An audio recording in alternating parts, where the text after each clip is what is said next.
মার্কিন ডলার শক্তিশালী হওয়ার পাশাপাশি মার্কিন কেন্দ্রীয় ব্যাংক ফেডারেল রিজার্ভের নীতি নির্ধারণী বৈঠকের সিদ্ধান্তকে ঘিরে বিশ্ব বাজারে কমেছে স্বর্ণের দাম। মঙ্গলবার 28 জুলাই আন্তর্জাতিক বাজারে মূল্যবান এই ধাতুর বড় ধরনের দরপতন লক্ষ্য করা গেছে।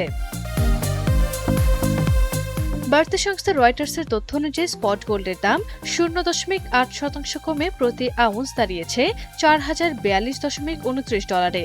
একই সঙ্গে আগস্টের সরবরাহের জন্য মার্কিন ফিউচার গোল্ডের দামও 0.8% হ্রাস পেয়ে আউন্স প্রতি $4,042.80 নেমে এসেছে। বাজার বিশ্লেষণকারী প্রতিষ্ঠান স্টোন এক্সের গবেষণার প্রধান জানান, জুনের শেষ দিক থেকে স্বর্ণের দাম $4,000 নির্দিষ্ট গণ্ডির মধ্যে ওঠানামা করছে। ডলারের শক্তিশালী অবস্থান এবং জ্বালানি তেলের দামের সঙ্গে সুদের হারের সম্পর্কের কারণে বড় বিনিয়োগকারীরা কিছুটা সতর্ক অবস্থান নিয়েছে।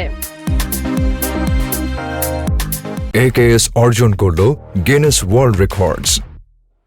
AKS আমেরিকান ডলার এক মাসের মধ্যে সর্বোচ্চ অবস্থানে থাকায় বিশ্ববাজারে অন্যান্য মুদ্রার ক্রেতাদের জন্য স্বর্ণ কেনা অপেক্ষাকৃত ব্যয়বহুল হয়ে পড়েছে।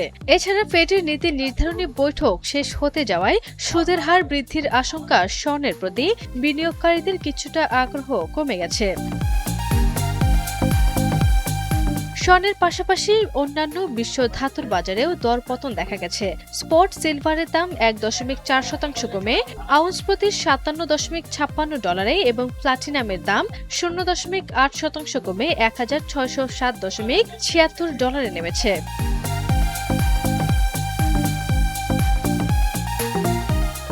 আরবি ইসলাম হিমু, NTV অনলাইন।